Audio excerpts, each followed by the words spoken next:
Olá pessoal, tudo bem de volta? Aqui é o professor Samuel Barros, coordenador do curso de administração do IBMEC Rio de Janeiro. E agora a gente vai receber o Igor.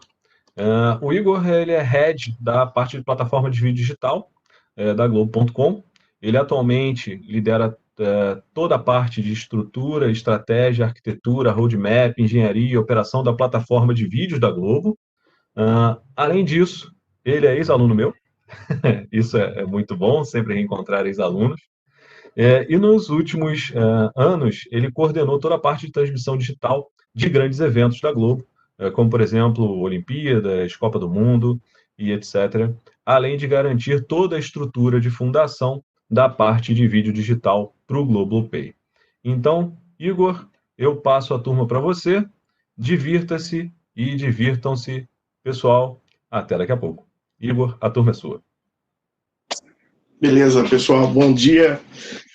Espero que estejam todos seguros e com boa saúde, né? Esse momento aí de Covid, isolamento social, realmente é um desafio para todo mundo. Como o Sam falou, eu já estou na Globo há mais de 10 anos.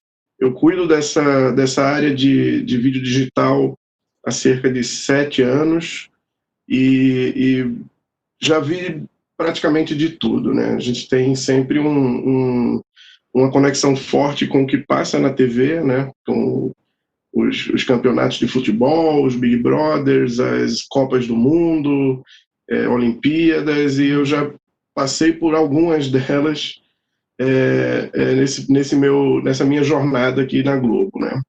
Hoje eu vou falar um pouco para vocês dos efeitos da Covid nos nossos serviços de vídeo digital, e eu vou expandir um pouco também essa conversa para falar um pouco dos efeitos disso no mercado de internet, como as outras empresas estão lidando com isso. Eu espero que vocês aproveitem a jornada. Eu preparei um material aqui, vou iniciar aqui o compartilhamento da minha tela.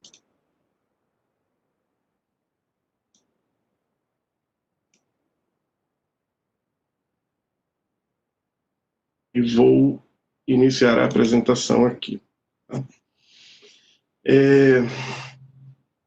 Então, a gente vai passar, né, a introdução dessa nossa conversa, o pano de fundo, baseado aqui no time frame, né, na linha do tempo do Covid. Desde antes do isolamento social, obviamente eu vou focar muito mais no Brasil, mas não tem como a nossa linha do tempo não se misturar com o que acontece no exterior, né, porque são eventos muito conectados, né? O impacto na tecnologia ele não é um impacto local, o impacto é global, né? Então tem pessoas do mundo todo e empresas do mundo inteiro que estão se movimentando e mudando a sua forma de vida e de trabalho durante a pandemia, né? Então, como pano de fundo, eu vou deixar alguns pontos aqui, e esses pontos eles vão se conectar ao longo da minha narrativa com os fatos que eu vou listar, né? Um pano de fundo que é importante aqui da pandemia é o pano de fundo do cancelamento dos eventos esportivos, né?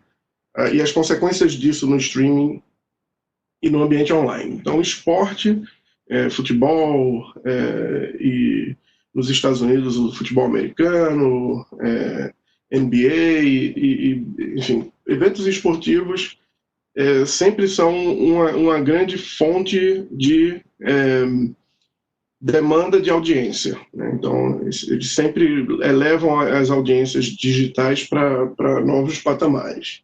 E este ano a gente teve um evento meio catastrófico, né? Era um ano de Olimpíadas, deveríamos estar aí nos preparando para começar a transmissão dos Jogos Olímpicos, daqui a mais ou menos um mês, e a Olimpíada foi movida, né? Foi remarcada para o ano que vem.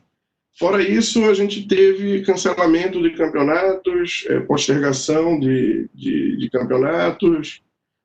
Então, assim, um estudo de uma agência americana mostra que apenas 53% dos eventos previstos para esse ano serão realizados, né? Então, a curva azul era a projeção, né, da quantidade de eventos esportivos que o mundo ia ter em 2020, e a curvinha pontilhada laranja, ela mostra o que realmente vai acontecer nesse ano, né? Então, prevê uma retomada aí a partir de agosto.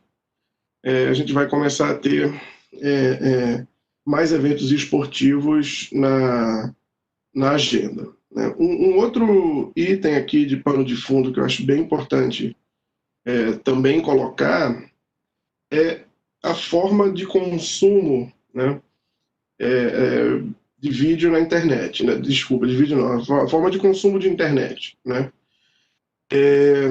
A gente percebeu ao longo dessa pandemia uma redução no uso dos aparelhos celulares, né? Então, o mobile sempre foi uma plataforma de consumo de internet em qualquer âmbito, né? Desde site, quanto vídeo, redes sociais, muito grande, e dá para perceber, olhando aqui para esses 3 gráficos de baixo, que houve uma desaceleração do consumo das apps, né? Então aqui mostra a app, o Facebook, o Netflix e o YouTube, né? Mostra que teve uma desaceleração no uso dessas apps, enquanto os sites, que é a parte de cima desses gráficos, registraram um grande crescimento, né? Então a forma como a gente consome conteúdo, ela muda por causa da pandemia. A gente larga um pouquinho o celular.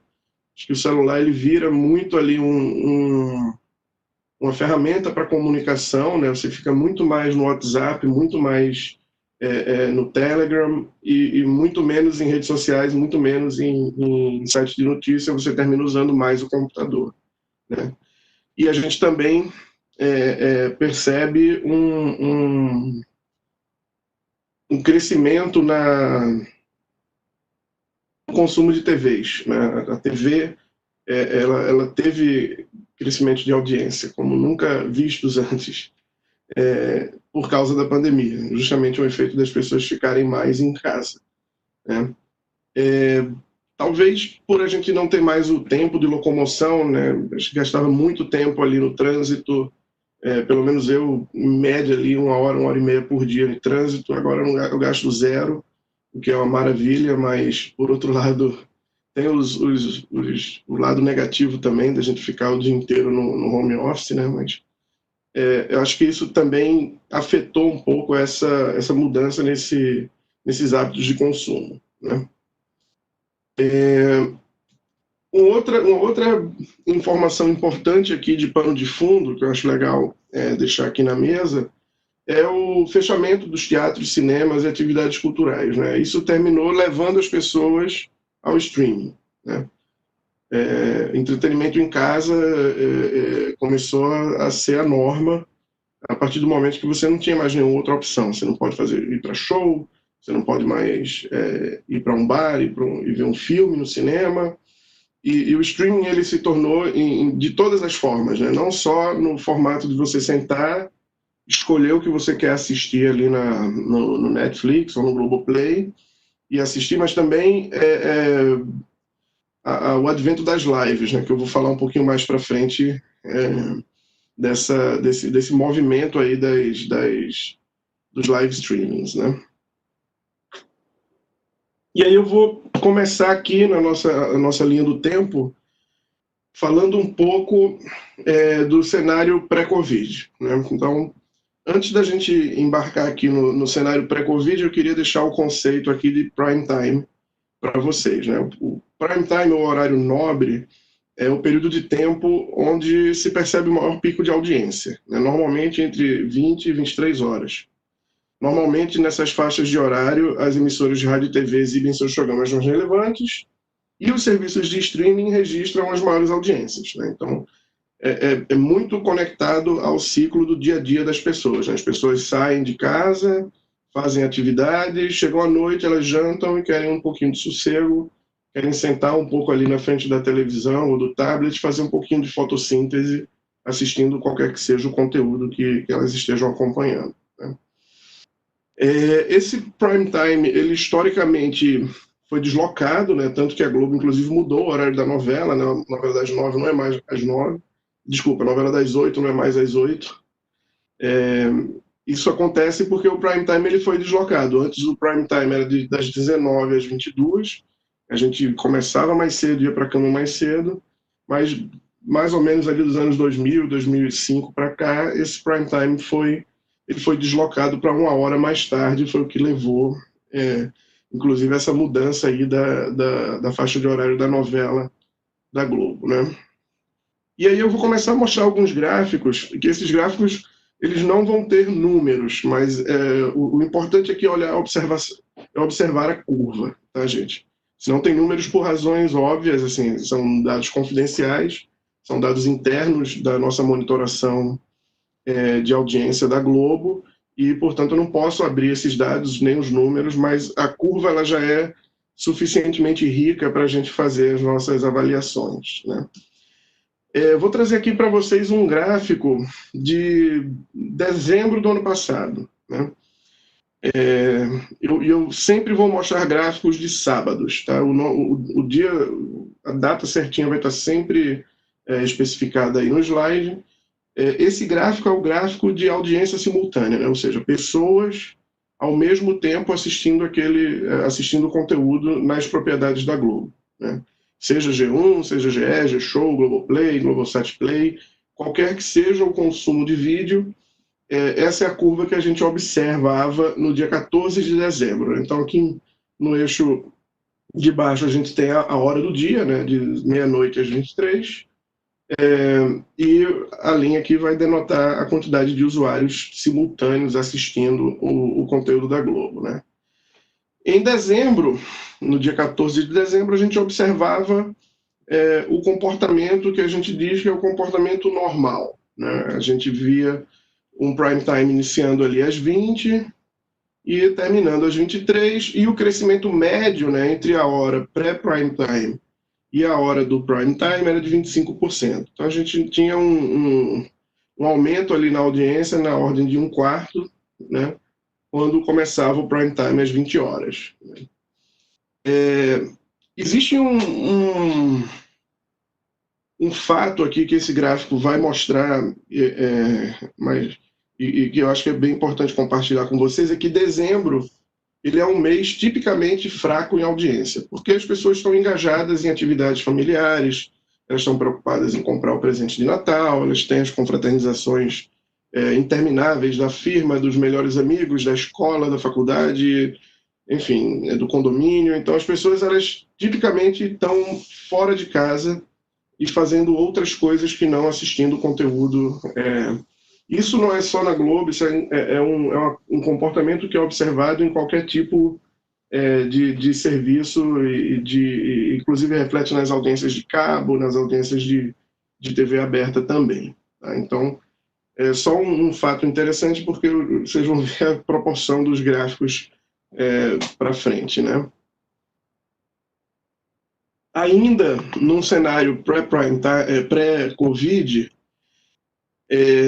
eu vou trazer aqui o próximo gráfico, que é um gráfico de março. No começo de março, ali no dia 7 de março, a gente ainda observa um comportamento muito similar ao que a gente via em dezembro, né? Então, apesar de em março a gente já ter os primeiros sinais de Covid, as primeiras notícias de que o Covid chegou no Brasil e vai dar tudo errado e a gente não está preparado, meu Deus do céu. Num sábado, dia 7 de março, a gente observou um comportamento parecido com o que a gente observava em dezembro, né? O patamar de audiência de março ele está mais elevado do que dezembro, por dois fatos, né? Primeiro, porque março já começou o ano, né? Já passou carnaval, já estamos ali de volta à nossa atividade regular, não tem Natal, não tem confraternização, então a audiência é mais alta naturalmente, e também porque tem um efeito que é muito particular à Globo nos meses de janeiro, abril, né, finalzinho de janeiro até meio de abril, que é o efeito Big Brother, né? Então, todos os anos a gente experimenta um crescimento bastante expressivo das audiências ao vivo, das audiências sob demanda, das audiências de cabo, da audiência de TV aberta, por conta do Big Brother, né? Então, esse gráfico laranjinha, amarelo, sei lá, ele tem ele também está nesse patamar acima do que estava em dezembro por conta do efeito Big Brother. Porém, o comportamento padrão, está dentro do mesmo padrão, né? Temos o prime time ainda das 20 às 23 e um crescimento médio de audiência ali na ordem de 25%, relativo ao pico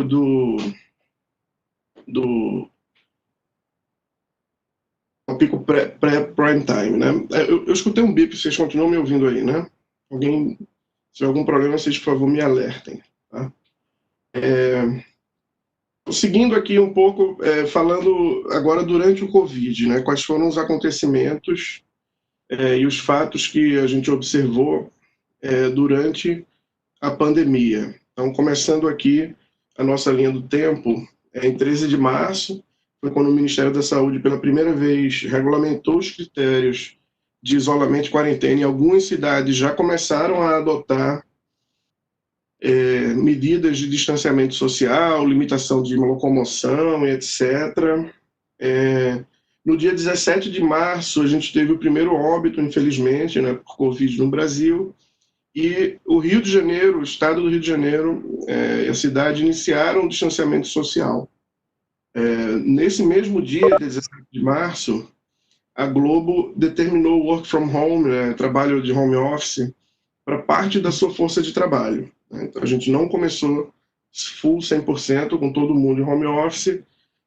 Eu estou na força de trabalho que começou o home office mais cedo, porque como minha atividade ela já é online conectada por natureza, foi muito natural para mim e para minha equipe fazer home office nesse momento, né? Então, eu estou trabalhando de casa desde o dia 17 de março, no primeiro dia de trabalho remoto, e estou aqui com minha assistente até hoje, minha cadelinha, que é minha fiel companheira, e não sai do meu lado durante o dia.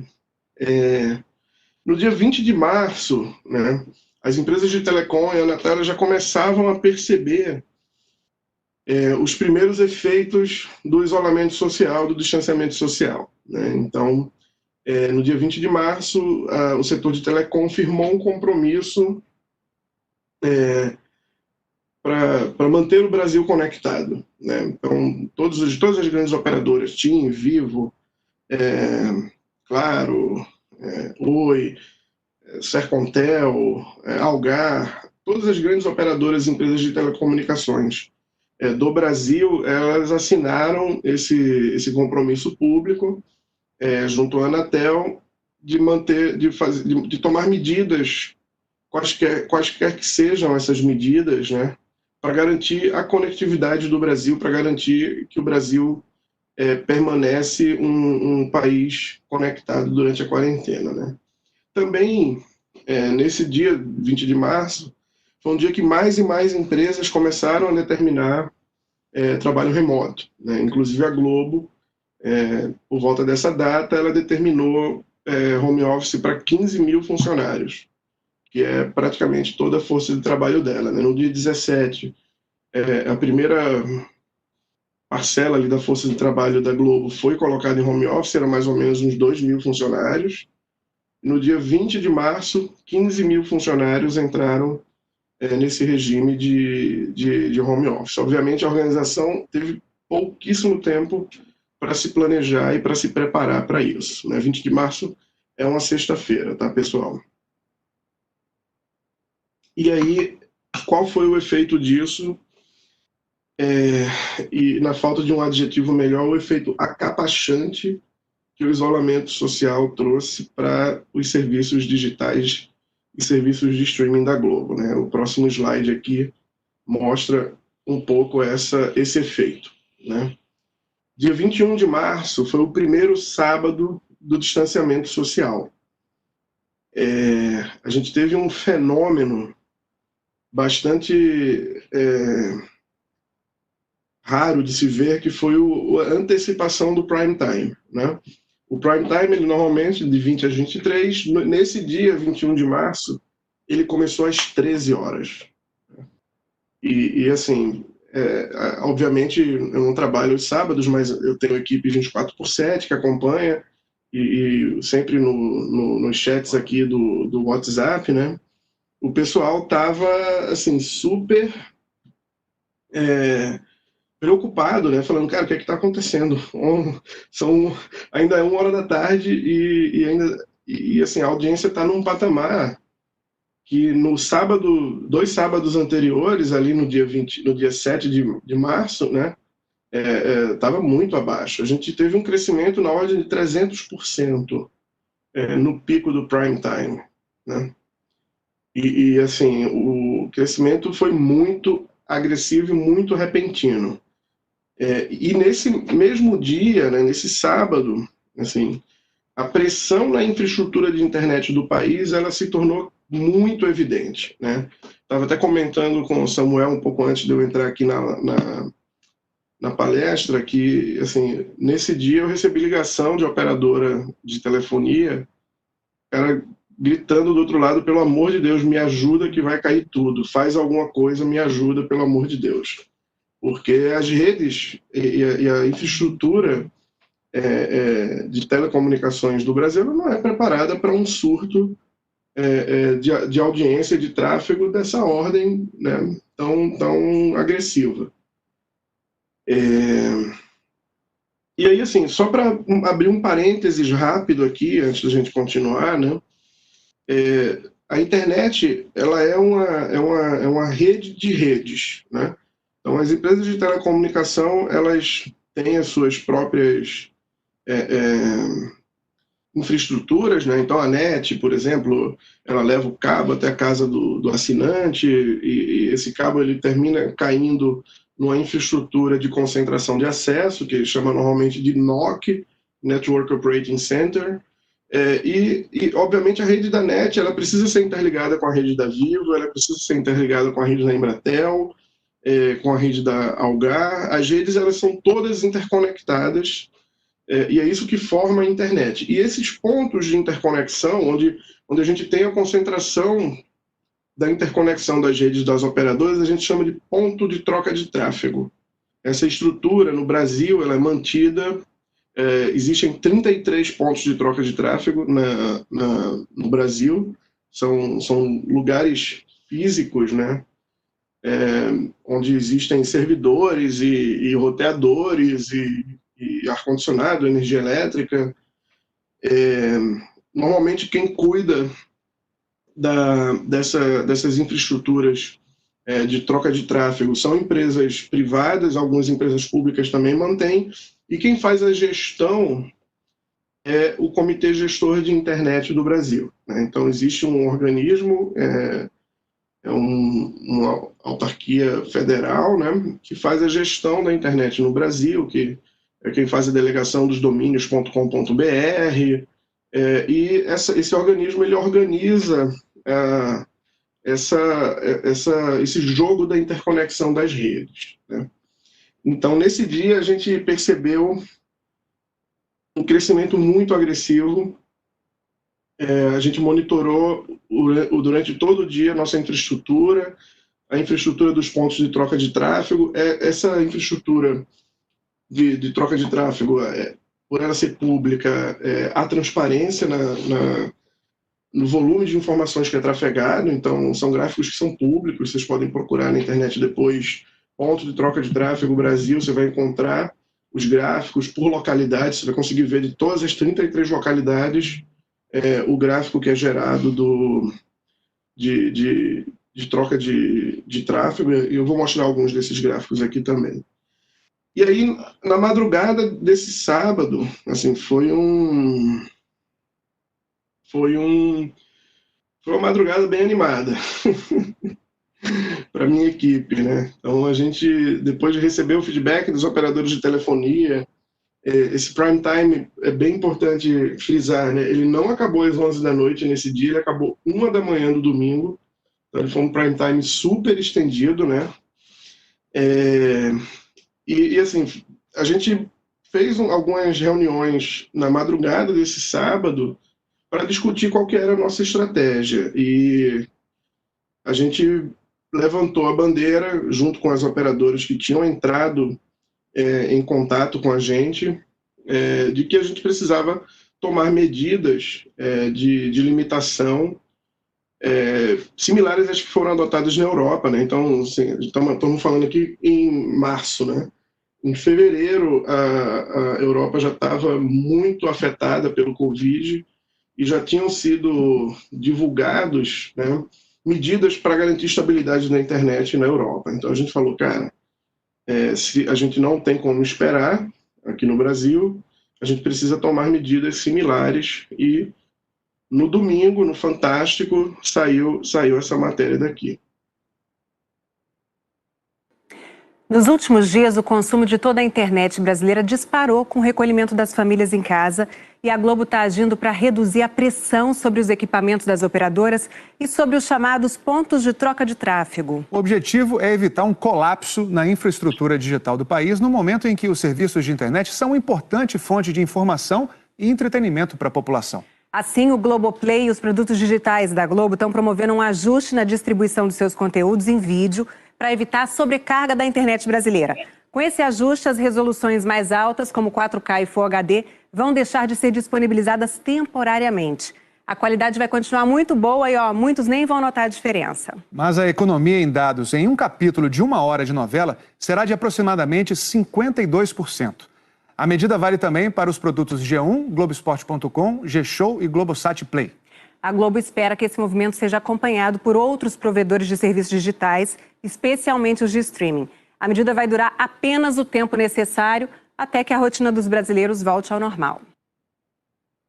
Quando eu tomei essa decisão, né, junto com o meu time, na madrugada do sábado para o domingo, né, depois de uma reunião bastante acalorada com os times de engenharia do Comitê Gestor de Internet, do NIC, com o pessoal das operadoras de telecomunicações, a gente levou isso para o corpo executivo da Globo e também pleiteamos que fizéssemos uma ação proativa junto aos outros serviços de streaming, né? Então, nós mantemos relações, obviamente, com o Google, com o Facebook, com o YouTube, e nós proativamente, na segunda-feira, entramos em contato com esses serviços e falamos, gente, vocês precisam ajudar a gente, senão vamos ter um problema gravíssimo numa infraestrutura que cada dia mais é mais vital para o país, né?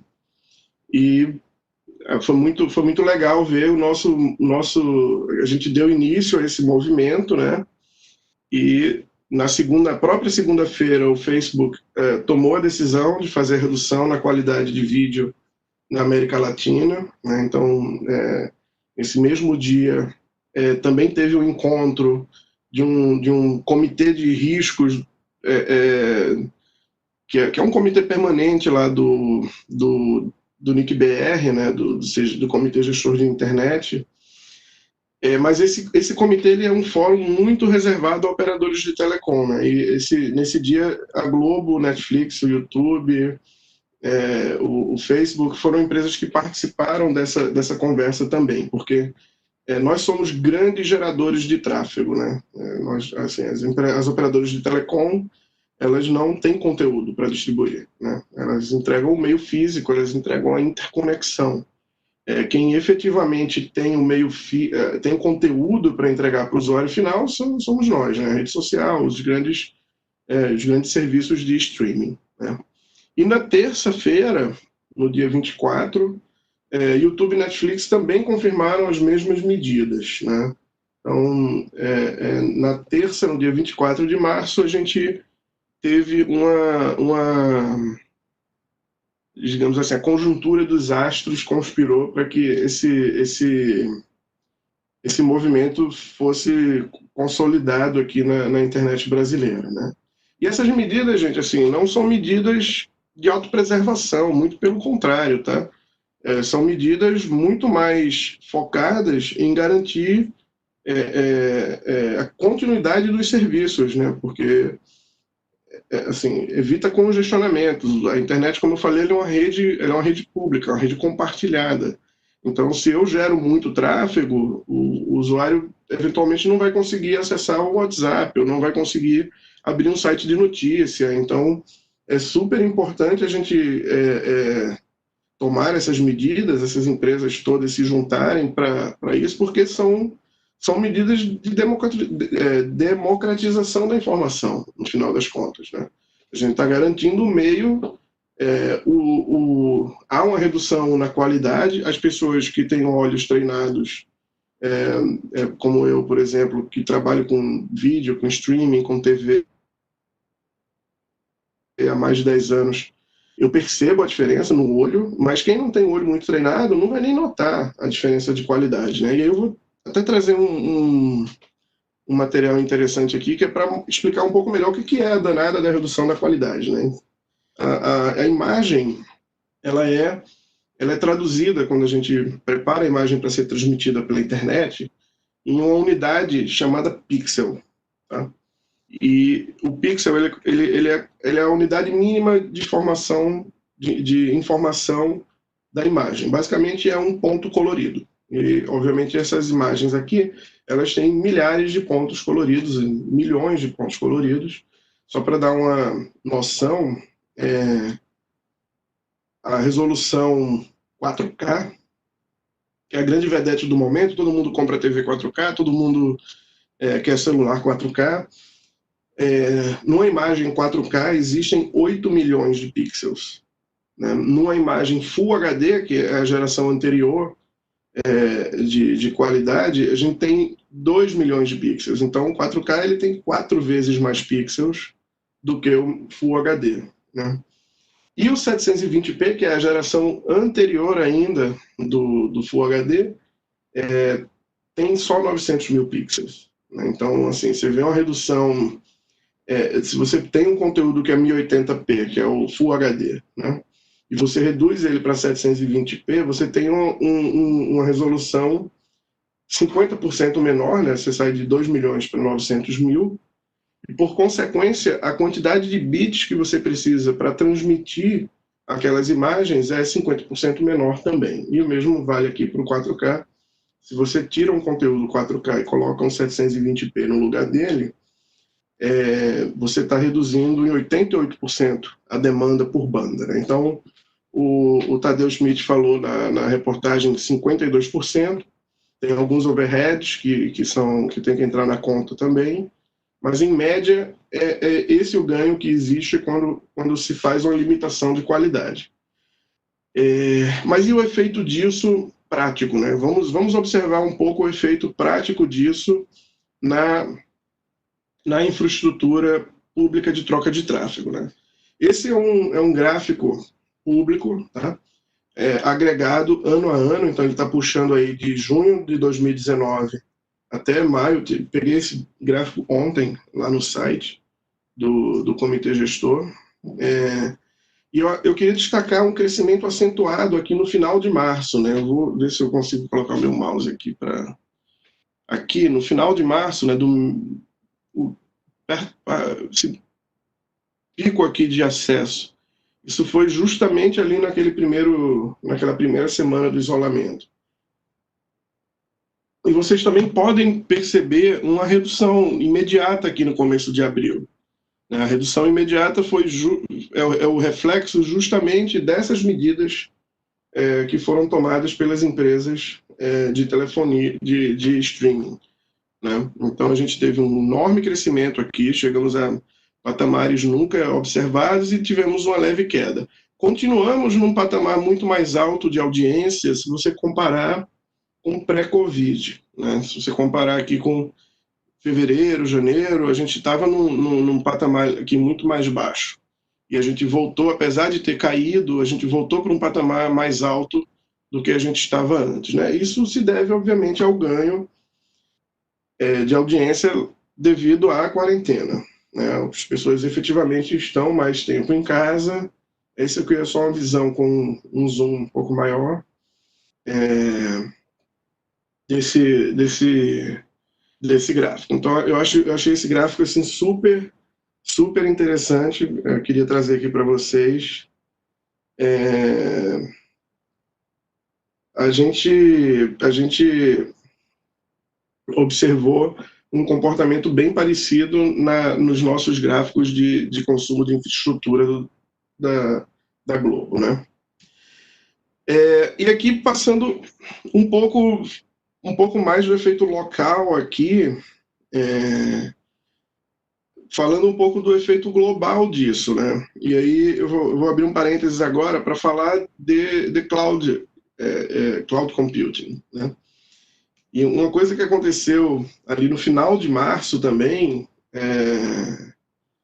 foi um surto de demanda dentro dos provedores de cloud, né? Então, o mundo tem umas 5 ou 6 empresas que são as principais operadoras de cloud computing, né? Então, temos a Amazon com o AWS, né? Temos a Microsoft com o Azure, temos o Google com o Google Cloud Platform, temos IBM e Oracle também, que tem suas próprias clouds privadas, e mais algumas outras empresas que têm infraestruturas menos relevantes, né? Basicamente, quando a gente fala em cloud computing, né, as pessoas normalmente têm uma visão de que há capacidade infinita. Mas isso é uma falácia. Assim, as infraestruturas de cloud, elas são finitas, elas têm limites, né? E na prática, o modelo econômico de cloud computing ele é muito vantajoso porque você racha o custo da ociosidade, né? Então, vou dar um exemplo bem trivial, tá? Na Globo, a gente tem o Big Brother, todos os anos. O Big Brother ele funciona de final de janeiro, normalmente, até meio, final de abril. Então, essa é a duração típica do Big Brother.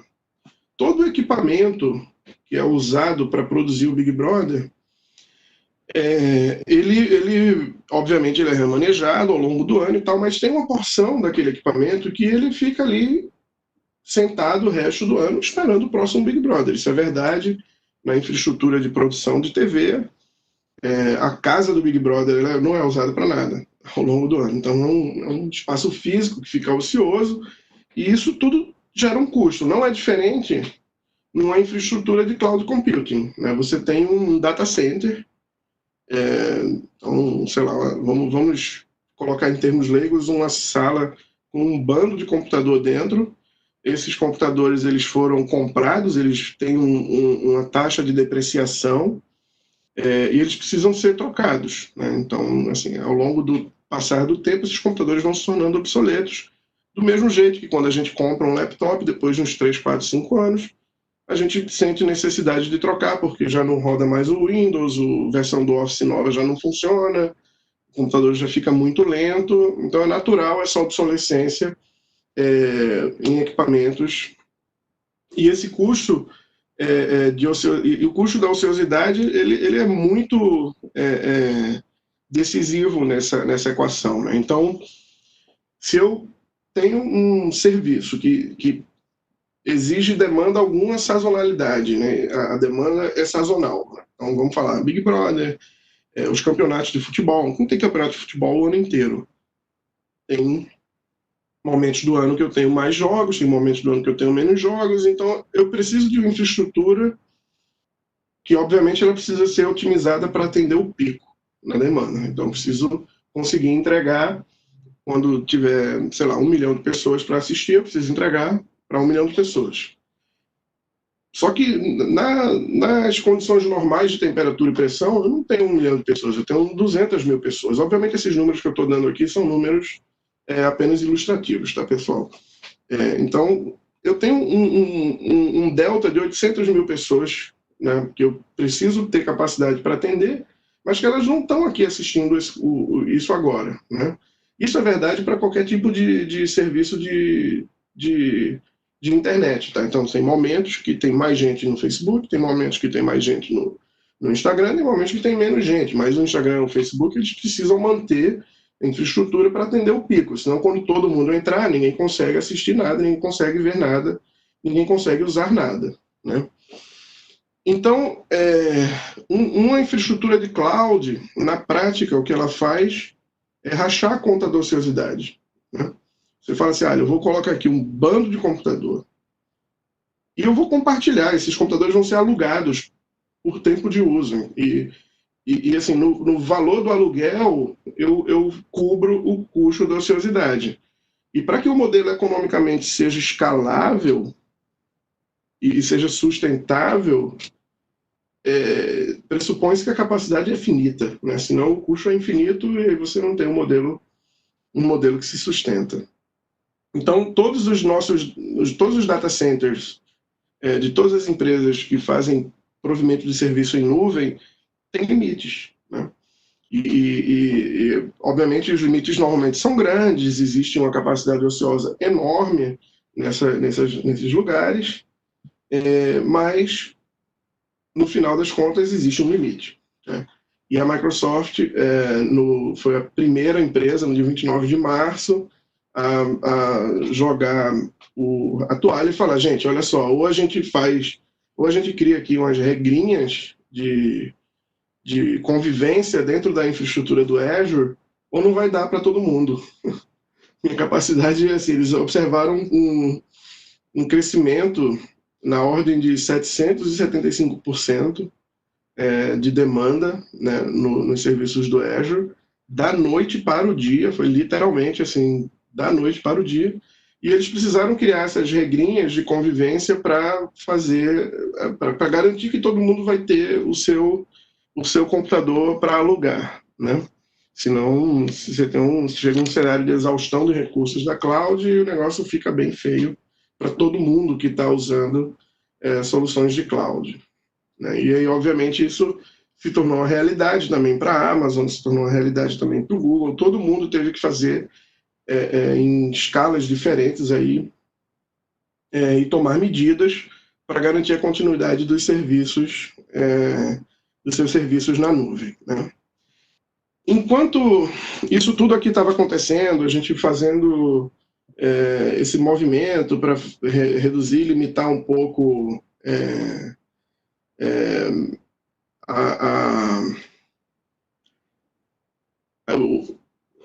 o uso da internet, né, garantir a continuidade dos serviços. Enquanto isso estava acontecendo aqui no mundo da internet, na TV, a gente estava observando um Big Brother como nunca se viu, né?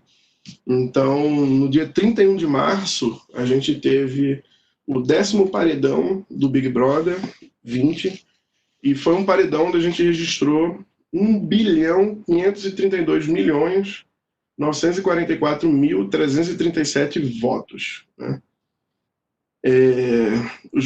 Foi um Big Brother assim, realmente surpreendente, altíssimos níveis de audiência. O Big Brother ele sempre é um drive de audiência, ele sempre é um drive de demanda, mas este Big Brother ele foi histórico, esse foi o maior Big Brother entre os Big Brothers. Tanto em termos de engajamento, né? Tanto engajamento do público com o programa, engajamento das redes sociais com o programa, audiência, assim, o programa ele ficou muito relevante. A gente está acreditando isso a 2 fatos, né?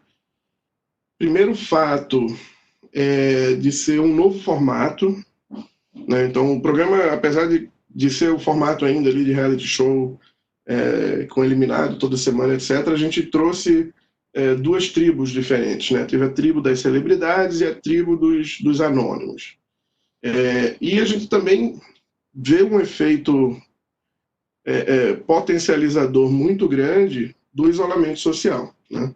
Então, assim, não tem jogo de futebol, não tem cinema, não tem bar, não tem festa de aniversário, não tem confra, não tem nada. O que a gente vai fazer de noite? Vamos votar no Big Brother, né? E o Thiago Leifert, ele brincava várias vezes, falava lá na TV, senta o dedo, vota até ficar com tendinite. Do lado de cá, quando a gente estava acompanhando a infraestrutura, a gente falava, não! Foi bem engraçado e foi um grande sucesso, né? Eu vou deixar o Leifert falar um pouco. No final de março, o BBB teve uma votação enorme, mais de 1,5 bilhão de votos. Será que é recorde mundial? Vamos conversar agora ao vivo com a Camila Borenstein. Ela é adjudicadora do Guinness no Brasil, como se fosse uma juíza.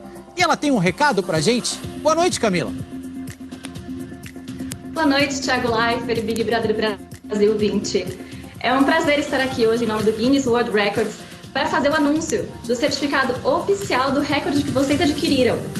O recorde foi a maior quantidade de votos do público recebidos por um programa de televisão. Vocês conseguiram esse recorde no paredão que aconteceu do dia 29 a 31 de março, entre os participantes Felipe Prior, Manu Gavassi e Mari Gonzalez, com um total de votos de 1.532.944.337 votos. Parabéns, vocês são officially amazing, oficialmente surpreendentes. Obrigado, Camila. Somos officially amazing. Chega aí, Dami. Mostra a nossa plaquinha. Nossa placa já chegou. Muito obrigado. Obrigado, Camila. Obrigado, Guinness. Olha ela aqui. Está escrito em inglês. Para o maior número de votos recebidos por um programa de televisão. Pertence esse recorde ao Big Brother Brasil 20, produzido pela Globo do Brasil. 1.500.000.000 e tralá de votos que foram dados online pelos telespectadores, vocês, de 29 a 31 de março de 2020. Então, Mari... Aqui é a fotinha. Cadê? Mari Gonzalez, Felipe Prior. Votos que foram auditados, claro, sempre no Guinness tem uma auditoria. Então, Prior e Mari, que já saíram, beijo pra vocês, parabéns a todos vocês que votaram. Muito obrigado, Dami, valeu. Daqui a pouco a gente conversa mais. Obrigado, Dami. Olha aí, cara, demais. Ai... Foi realmente uma experiência muito interessante para fazer isso tudo funcionar, né? Isso tudo parar de pé. No meio de uma pandemia, com as equipes mudando a forma de trabalho, saindo do modelo presencial para o modelo home office, né? Então foi realmente um ano memorável. Já começamos com o pé na porta aí para conseguir fazer isso tudo acontecer. Eu vou também mostrar mais um videozinho, prometo que é o último videozinho, tá, gente?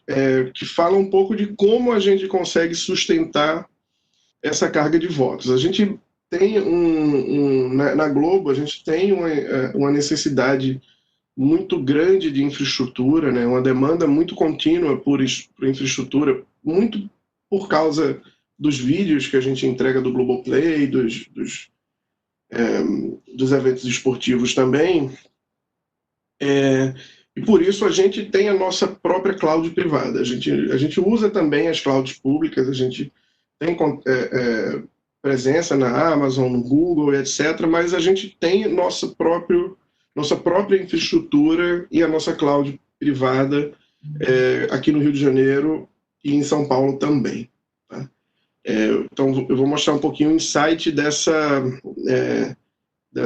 nossa cloud e vou colocar aqui meu chefe para falar um pouco também.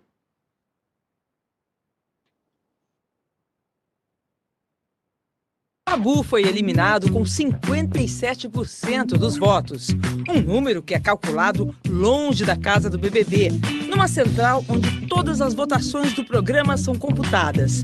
Um local ultra mega secreto que a gente visita agora. Toda vez que alguém clica para dar o seu voto, no calor da emoção de uma torcida, esse voto vem parar nesse ambiente barulhento, frio e lotado de servidores com uma capacidade gigantesca de processamento. Para se ter uma ideia, eles são capazes de receber mais de 1 milhão de votos por minuto. É aqui que nasce o resultado, que a verdade aparece, porque os números não mentem. E eles foram estratosféricos nessa temporada. Essa edição do programa ela tá realmente um engajamento especial. Nós conseguimos um paredão mais do que toda a quantidade de votos da edição passada, que foi o paredão de mais de 1,5 bilhão de votos. Mãe, tira a foto da tela, vou fazer aquela foto. Valeu. 1.532.944.337 votos. Foi o paredão da Mari, Prior e Manu. Prior, você tá eliminado.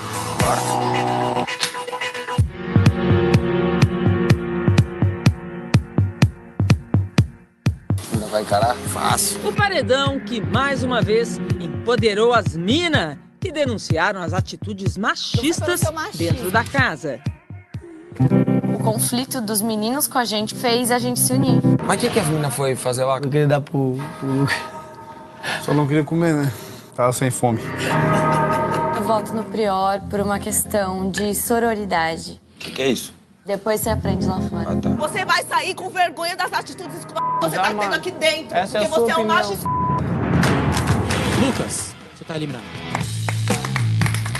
Essa edição do programa tem um apelo especial, tem os influencers, tem um público mais jovem, um público mais ligado, um público mais conectado, que vota muito. A pessoa que mais votou mais de 1000 vezes no único paredão. Ela fica basicamente às 48 horas votando.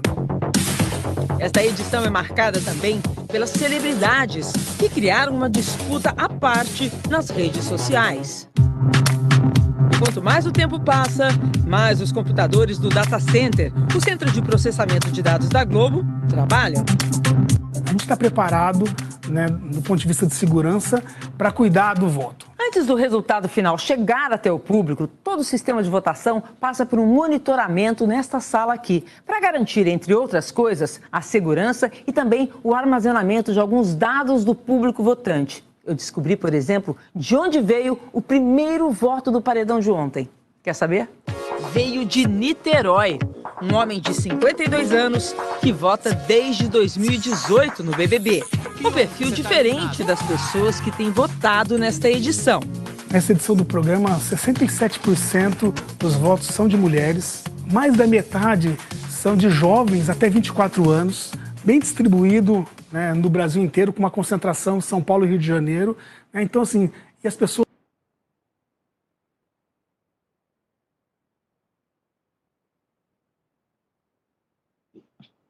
Bom,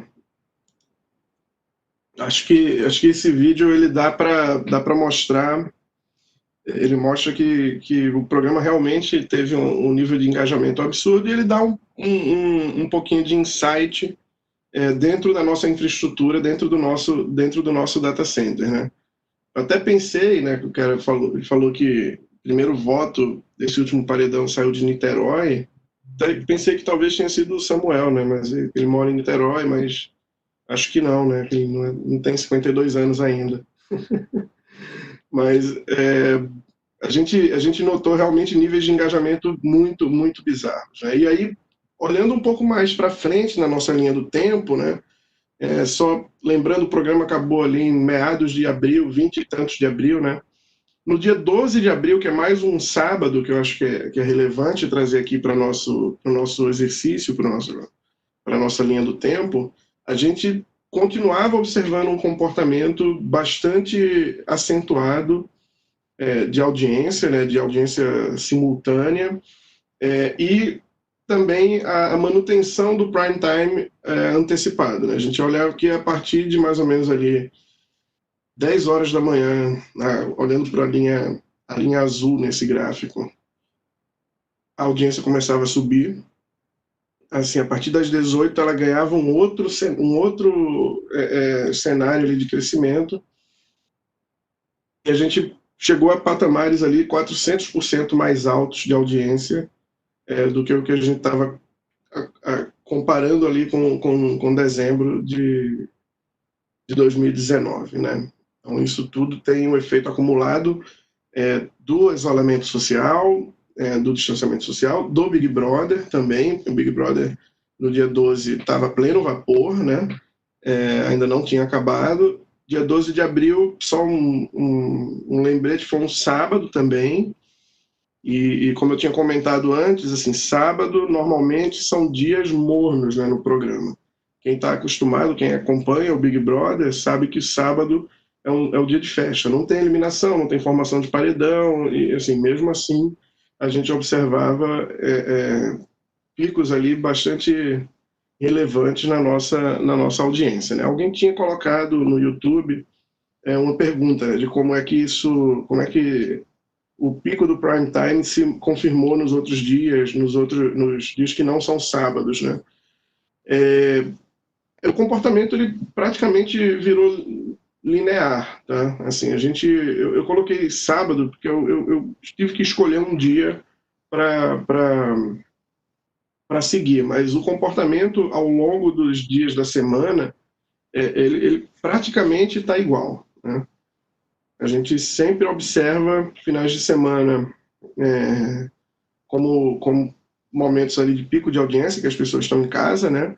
E durante a pandemia, todo dia virou domingo, na prática. A gente brinca com isso, né? Todo dia virou domingo e todo dia a gente observa picos de audiência muito grandes, né? E esse comportamento, apesar de eu ter usado o sábado aqui como referência durante toda a apresentação, é um comportamento consistente nos outros dias também, bem parecido.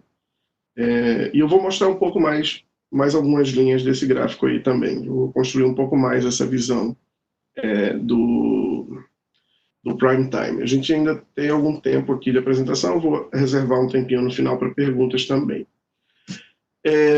Ao longo desse período aí de quarentena, a gente também teve o fenômeno das lives, né? Então, nossos queridos sertanejos aí também quebraram a internet algumas vezes. Também quebraram a internet algumas vezes ao longo dessa quarentena, né? Então, a gente teve aí das 5 maiores audiências mundiais do YouTube, 4 foram aqui no Brasil e eu não sei de cabeça quais foram, mas tenho quase certeza que todas foram de sertanejos, né? Então, nossos queridos sertanejos aí quebraram a internet, geraram picos de demanda, derrubaram o YouTube. Essa eu estava assistindo a live da Sandy, na hora que o pai dela entrou para cantar, como é aquela música que é bem famosa, e aí a internet parou de funcionar, assim, o YouTube caiu, não conseguia mais assistir o vídeo, tive que sair, entrar e não voltava, ele teve que repetir a música depois, né? Evidências, o nome da música, eu lembrei. Então, foi bem interessante acompanhar isso e observar de perto os efeitos. Só que nessa altura já não tinha muito mais o que fazer, a gente já tinha reduzido a qualidade, o YouTube já tinha reduzido a qualidade, realmente, assim, a gente atingiu o limite da capacidade da internet em alguns momentos aí da pandemia, né? E assim, mesmo após, né, estamos falando agora, já estamos chegando aqui na minha linha do tempo, já estamos chegando em maio, né? Mesmo após o Big Brother, mesmo após o fim da pandemia, mesmo quando algumas cidades já começaram a afrouxar as regras de isolamento social e etc., a gente ainda observa um crescimento muito agressivo no tráfego da internet, né? Então, essa notícia é a notícia de 12 de maio, mostra que, olhando para os 33 pontos de troca de tráfego no Brasil, a gente atingiu um recorde histórico de 11 terabits de throughput no dia 12 de maio, né? Então, a tendência de crescimento ela permanece, mesmo apesar das lives já não serem mais tão relevantes, né? A gente já meio encheu o saco um pouco desse negócio de live, né? Nos 3 ou 4 primeiros finais de semana foi super forte, hoje em dia já está uma audiência ali mais arrefecida, mais linear, né? Então, mas mesmo assim, mesmo com esse efeito, a gente ainda observa um crescimento e uma demanda continuamente alta, né, de banda e de capacidade, né? E aí, trazendo um pouco da nossa visão, né, visão aqui de maio, né? Agora estou trazendo dia 9 de maio, um pouco antes da notícia do slide anterior, né? Estou trazendo aqui o dia 9 de maio, que ainda mostra um prime time antecipado, apesar de agora o prime time estar começando às 18, ele não está mais começando às 13, como estava começando antes. Dia 9 de maio também, um sábado, tá, gente?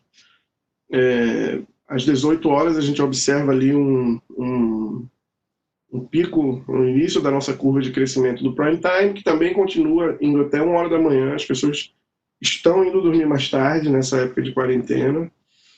E a gente acredita, assim, essa queda, a redução do distanciamento social. Algumas cidades já começaram a afrouxar as medidas, né? O fim do Big Brother, claro, trouxe a gente para um patamar ali um pouco mais baixo, mas a gente continua muito acima do que a gente registrava em dezembro, né?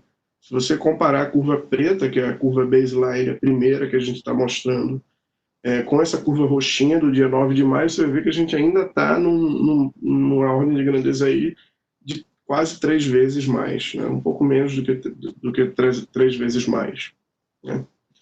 E aí, assim, eu reservei aqui uns poucos slides, eu já estou terminando aqui a apresentação, acho que mais uns 10 minutinhos eu concluo, para falar um pouco também das tendências, né, do ponto de vista de tecnologia pós-Covid, né? Então, falei um pouco do antes do Covid, falei um pouco do pano de fundo ali que foi o pano de fundo para o Covid no Brasil, né? Dei vários insights aqui ao longo do Covid, mostrei a nossa experiência, compartilhei com vocês a nossa vivência na Globo, com transmissão do Big Brother, etc. E agora eu vou falar um pouco do que a gente pode esperar aí do pós-Covid, né? Eu escolhi 4 pontos que eu acho que são relevantes para esse fórum aqui. E eu vou entrar um pouquinho em detalhe em cada um deles, né? O primeiro ponto é a predominância do e-commerce, né? Olhando para o cenário que a gente viu construído no Covid, com fechamento do comércio, fechamento dos shoppings, a gente percebeu que as empresas começaram a ser mais criativas, né? Então, acho que a gente teve uma mudança muito radical na forma de venda, né? Eu sempre fiz compra online, né? Trabalho com internet a minha carreira inteira, então sempre fui entusiasta, né, do e-commerce e de compras pela internet, e sempre qual foi o formato de comprar pela internet, sempre usando uma app ou um site, fazendo uma comprinha, colocando meu cartão de crédito. No meio da pandemia, aqui durante o isolamento social, eu me vi fazendo compras pelo WhatsApp. Então, as próprias lojas, as próprias empresas, elas começaram a usar formas diferentes de fazer vendas, né?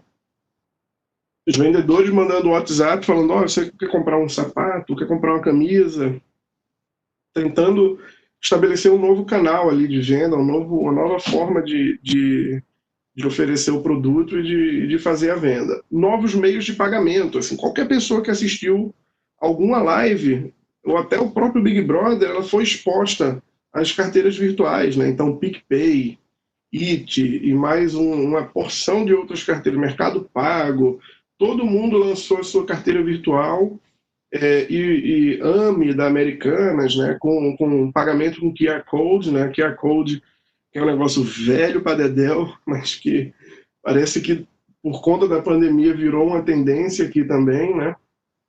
E assim, o e-commerce ele certamente vai predominar também por conta de uma mudança cultural. Assim, as pessoas praticamente hoje passaram a comprar quase tudo online, elas acostumaram com isso e vão continuar fazendo isso após a pandemia, né? E aí qual foi o efeito prático disso, se você observar o que aconteceu, né, na pandemia. Então, só colocar aqui alguns pontos que eu acho relevantes do e-commerce. No primeiro trimestre do ano, o setor observou um crescimento de 26%. Né? E lembrando que no Brasil a gente teve ali no final do primeiro trimestre a consolidação da quarentena, né? Então, como eu falei lá no começo, 17 de março foi a data que o Rio de Janeiro começou o isolamento social e que as coisas começaram a fechar. E mesmo assim, houve um impulsionamento aí de 26% no crescimento do e-commerce no Brasil. Isso é um volume de vendas de 20 bilhões de reais. O ticket médio caiu, mas isso é comum, né? Quando você tem um aumento do volume e as pessoas estão comprando mais coisas, elas compram coisas baratas também, não compram só coisas caras, então o ticket médio, o valor médio da compra, ele termina caindo um pouco. E isso trouxe algumas consequências interessantes para o Brasil, né? Primeiro, empresas de e-commerce fazendo divulgação de investimentos vultuosos, né? Então o Mercado Livre chegou e falou, olha, vou investir 4 bilhões no Brasil em 2020, assim, esse ganho de escala do e-commerce, ele vai me ajudar aqui a consolidar minha posição como maior marketplace do Brasil, né? Empresas do varejo tradicional também observaram, né, no início e aqui é legal, esse gráfico da Magazine Luiza é bem legal, porque ele mostra que no início da quarentena, né, teve uma queda de valor, na verdade. Então, Magalu, a ação dela chegou a valer menos de R$30 ali em meados de março, que foi quando estava começando, porque foi justamente no momento que o mercado falou, ó, fecha as lojas, fecha os shoppings, para o comércio, para tudo. Só que, por conta dos novos canais de pagamento, de vendas, novas formas de pagamento, da adesão da população ao e-commerce, a Magalu ela viu uma tendência de valorização e agora, hoje, ela vale mais do que ela valia antes da pandemia.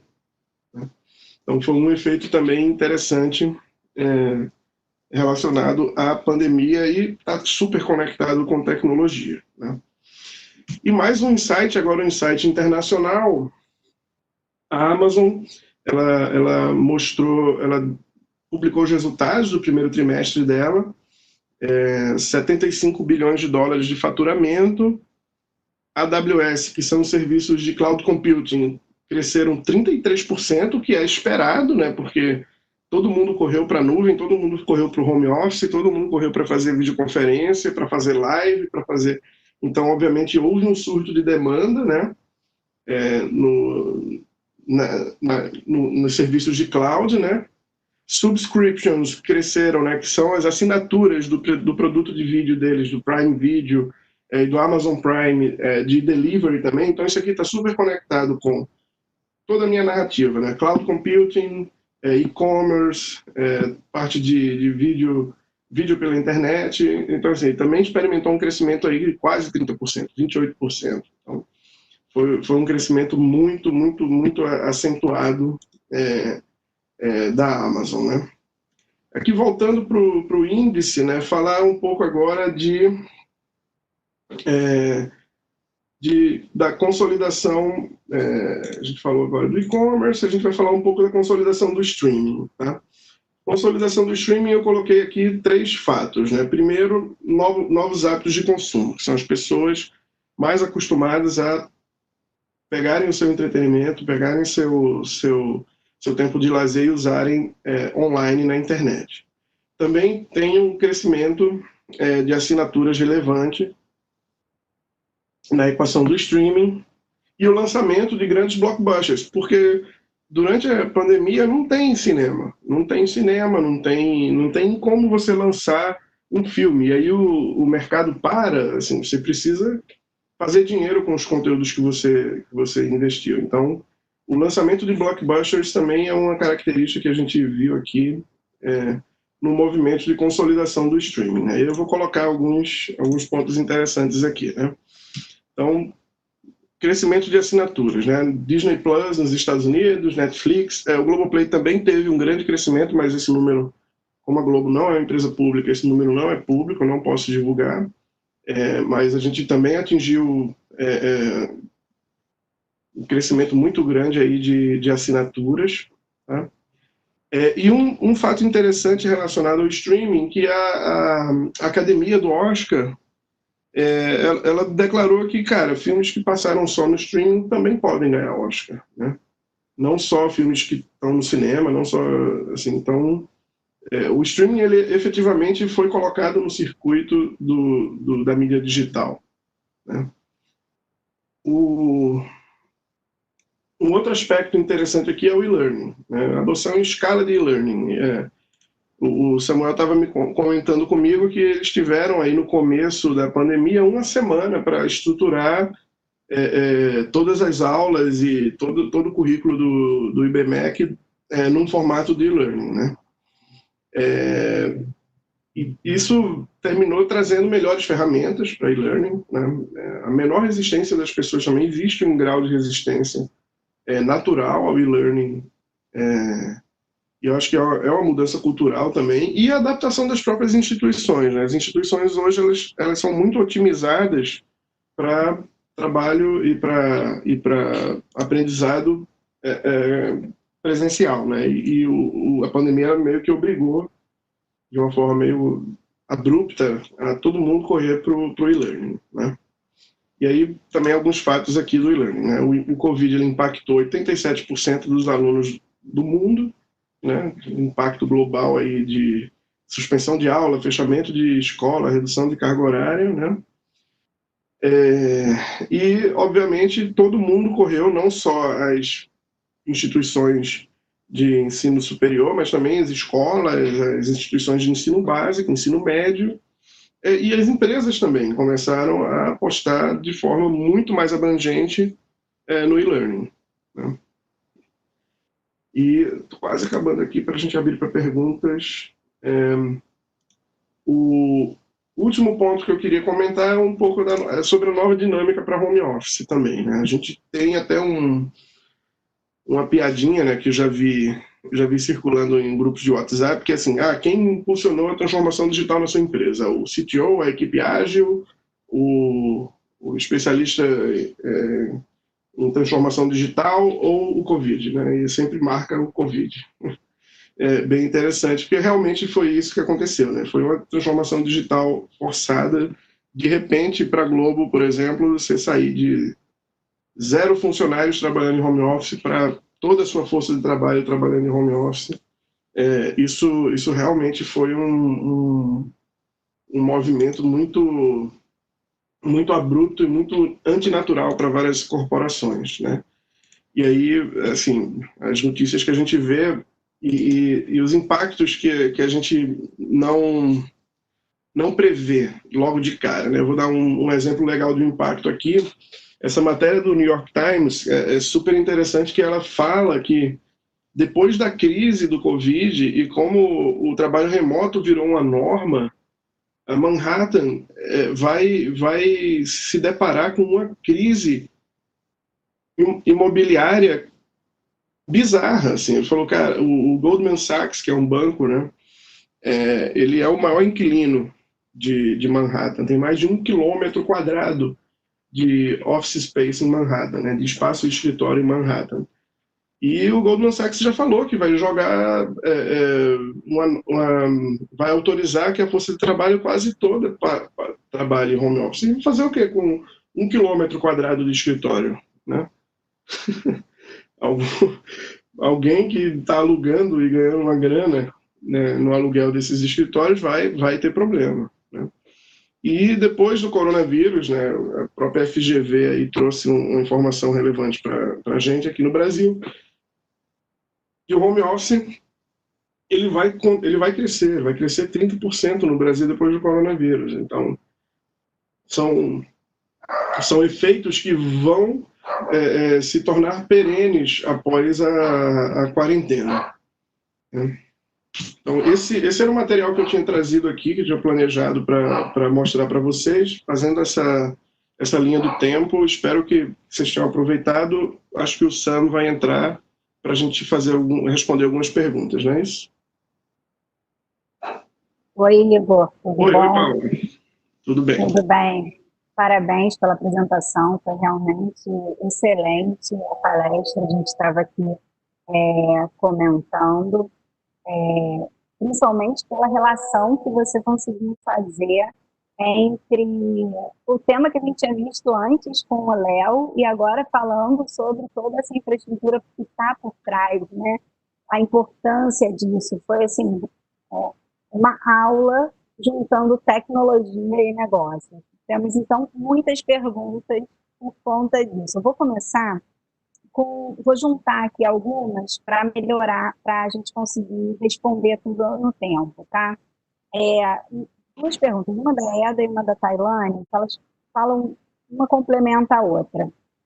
A Eda pergunta, no âmbito da preservação digital ou de dados, quais as técnicas ou procedimentos que estão sendo utilizados para promover a preservação em longo prazo, considerando a obsolescência das tecnologias?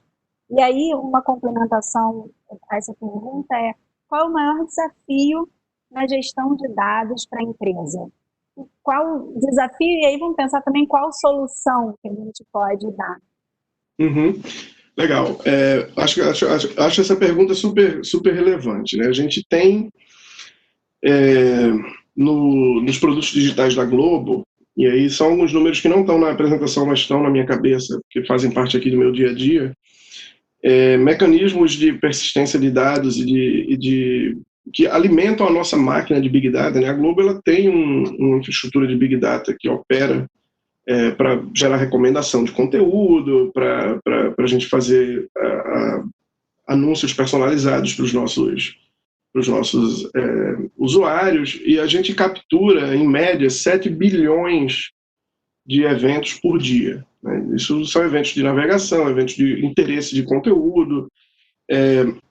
A forma como a gente pensa em armazenar isso em longo termo, né, a longo prazo, e a forma como a gente encara a perenidade desses dados é que a gente se apoia em tecnologias open source, de padrão aberto. Né? Então, assim, quanto mais padrão aberto você quanto mais você se apoia em tecnologias open source, mais seguro você está nessa equação de perenidade e de persistência de dados, né? Porque é muito mais fácil para uma empresa privada que mantém uma solução proprietária quebrar do que a comunidade open source evaporar. Né? A gente nunca viu isso acontecer em nenhum tipo de produto open source hoje em dia. Então, quando a gente fala de Big Data, a gente se apoia muito em Hadoop, que tem um HFS, que é o sistema de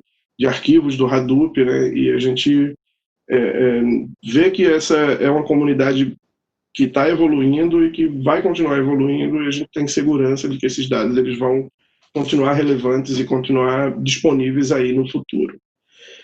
A segunda pergunta, né, que fala um pouco mais aqui do aspecto. Deixa eu só recuperar aqui, desculpa. A gestão de dados, né? O desafio quando você captura 7 bilhões de eventos por dia, o desafio de gestão desse negócio é você dar algum significado para esses dados, né? Então, é um desafio constante, onde a gente tem uma carga de pessoas considerável trabalhando, que é para dar significância e dar relevância a esses dados. E não é... E assim, as pessoas tendem algumas pessoas tendem a pintar o mundo de Big Data e o mundo de Data Science de forma meio ruim, meio pejorativa, né? Principalmente pela fama que o Facebook deu para essa tecnologia, né, de fazer venda para influenciar a eleição americana, aquela confusão do escândalo lá da eleição, que os russos manipularam notícias no Facebook e tal, usando o Big Data para isso, né? Mas esse Big Data é muito mais do que isso. A gente tem muito mais aplicações e tem muito mais... por exemplo, a forma como a gente gerencia a nossa rede de distribuição de conteúdo na Globo, ela usa soluções de Big Data para determinar em qual servidor eu vou colocar qual conteúdo, de acordo com a relevância do conteúdo, de acordo com o interesse dos usuários naquele conteúdo, se aquele conteúdo está listado na home do Globoplay ou não. Então, assim, a gente usa Big Data para uma série de aplicações, né? E esses 7 bilhões de eventos, eles alimentam essa máquina que faz todas essas inferências e todas essas contas. Espero que tenha conseguido responder a pergunta aí. Muito bacana, Igor. Tem mais uma pergunta que ela o Felipe que ela conseguiu. Com relação à demanda de armazenamento de dados, como o 5G vai impactar a velocidade na troca de dados da central da operadora com o cliente? Como vai ser o comportamento com o streaming? Então, o Felipe, ele quer saber a relação da demanda de armazenamento de dados, como o 5G vai impactar nessa velocidade. Assim, o 5G... O 5G ele vai mudar bastante a fotografia que a gente tem nesse mundo de interconexão, né? Então, acho que tem dois fatos aqui muito importantes, né? O 5G é uma tecnologia que a gente classifica no mundo de redes, de interconexão, a tecnologia de última milha, né? Então, é a tecnologia que entrega a última milha para o usuário final. Então, só fazendo uma recapitulação rápida, a gente começou com discado como última milha, depois a gente substituiu por ISDN, depois por ADSL, que foi quando começou a banda larga a ficar mais popular, depois tecnologia de cabo, agora fibra, e aí, obviamente, as tecnologias wireless vieram fazendo catch-up, 3G, 2G, 3G, 4G, e agora o 5G, né? O 5G é uma tecnologia de última milha e vai abrir de forma bastante abrangente aí a largura de banda que a gente tem na última milha, né? Obviamente vai impactar muito a demanda desses pontos de interconexão, né? Porque hoje o usuário que tem uma banda larga menos rápida, né, mais lenta, o usuário que está ali com 10 mega, 15 mega, ele gera uma demanda para a interconexão e para a central onde a gente armazena os nossos vídeos, menor do que o usuário que está conectado numa fibra de 300 megabits, por exemplo. E quando chegar ao 5G, esse número vai para gigabits, né? Então, a gente vai ter um desafio grande, sim, de melhorar o projeto das redes e aumentar a capilaridade das interconexões, né? Acredito que o streaming ele vai explodir nos aparelhos de celular, né? Hoje a gente ainda tem muita limitação, plano de dados é lento, o usuário, assim, acho que o 5G ele vai destruir essas barreiras todas, ele vai ser uma tecnologia que realmente vai levar a gente para um novo patamar de consumo de internet e de streaming. Perfeito, Igor. A gente já está chegando quase no nosso final, então eu selecionei aqui mais um conjunto de perguntas que questionam se com a pandemia e toda essa adaptação vale a pena também para as pequenas empresas investirem no home office e migrarem para o home office. Eu acho que foi um imperativo, né? Todo mundo teve que fazer de alguma forma essa migração. Eu acho que a questão que vem aqui, e aí outras pessoas perguntam, o home office é mais vantajoso realmente para as empresas e por aí vai? Eu acho que a questão é essa, o home office está se mostrando vantajoso, o home office está se mostrando execuível para as empresas? Olha, eu posso falar um pouco da minha experiência pessoal com home office e também do que é que eu imagino que vai acontecer dali para frente. Então, acho que sim, pequenas e médias empresas, elas precisam sim investir em home office e estimular home office, melhora a qualidade de vida, você derruba fronteiras geográficas na contratação de pessoas. Então, assim, se minha empresa é no Rio de Janeiro, por que eu não posso contratar uma pessoa lá do Mato Grosso para cuidar das minhas redes sociais, por exemplo? Minha esposa ela tem uma clínica de estética e está full home office agora e começou a contratar pessoas de fora do Rio também para cuidar de coisas que são inerentemente online, né? Tipo assim, por redes sociais, marketing, e-learning. A gente tem uma equipe que está ajudando a gente com e-learning lá, que é de São Paulo. Então, assim, tem uma série de benefícios de você trabalhar com home office, fora a qualidade de vida que você traz para os seus colaboradores, que é indiscutível. Eu não tenho saudade de 1h30 de trânsito que eu perdi da minha vida todo dia. Definitivamente não tenho saudade disso. Então, assim, acho que há um percurso a ser percorrido, especialmente se a gente...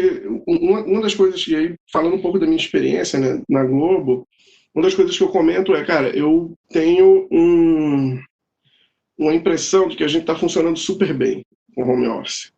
Está todo mundo se comunicando, as coisas estão andando, a produtividade das equipes continua muito boa.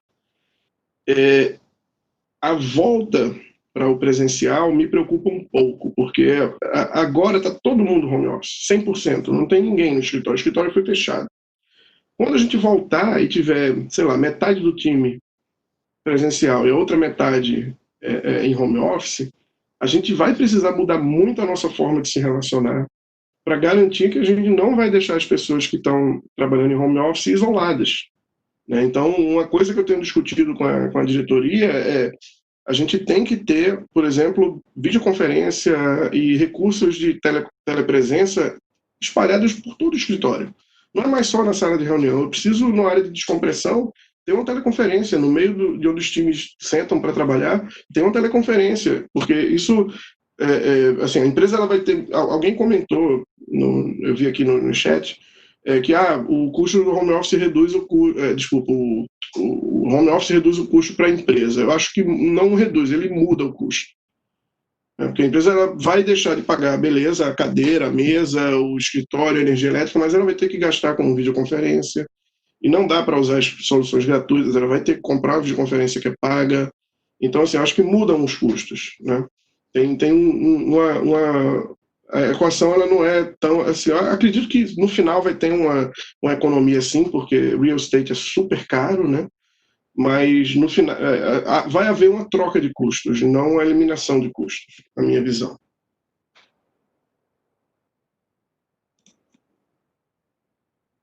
Perfeito, Igor.